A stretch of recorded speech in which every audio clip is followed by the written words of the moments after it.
നമസ്കാരം, പ്രവാസി മലയാളിയിലേക്ക് സ്വാഗതം. കോവിഡ്-19 നിയന്ത്രണങ്ങൾ തുടരുന്നതിനിടെ നിർണായക പ്രഖ്യാപനവുമായി കുവൈറ്റ്.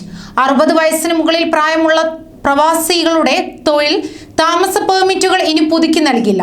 ജനുവരി 1 മുതൽ നിർദ്ദേശം നടപ്പാക്കുമെന്ന് അധികൃതർ വ്യക്തമാക്കി. പ്രവാസികളെ ബാധിക്കുന്ന നിർണായക തീരുമാനത്തിലെ നടപടിക്രമങ്ങൾ പബ്ലിക് അതോറിറ്റി ഫോർ മാൻപവർ രൂപം നൽകും.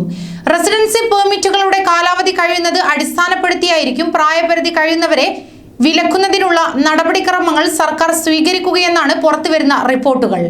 തൊഴിൽ പെർമിറ്റിന്റെയും തൊഴിൽ കരാറിന്റെയും കാലാവധി നൽകുന്നതോടെ പുതുക്കി നൽകേണ്ടതില്ലെന്നാണ് തീരുമാനം.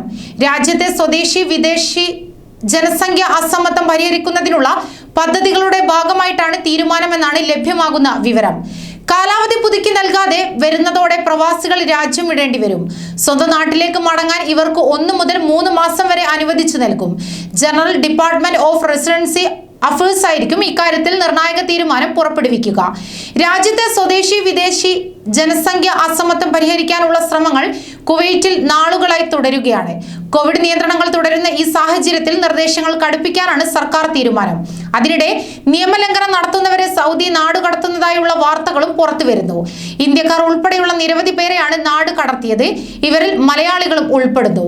കോവിഡ് നിയന്ത്രണങ്ങൾ തുടരുന്നതിനാൽ ഇത്രയും പേരെ ജയിലുകളിൽ പാർപ്പിക്കാൻ സൗകര്യമില്ലാത്ത സാഹചര്യം കണക്കിലെടുത്താണ് നാടുകടത്തൽ നടപടിയിലേക്ക് അധികൃതർ നീങ്ങിയത്.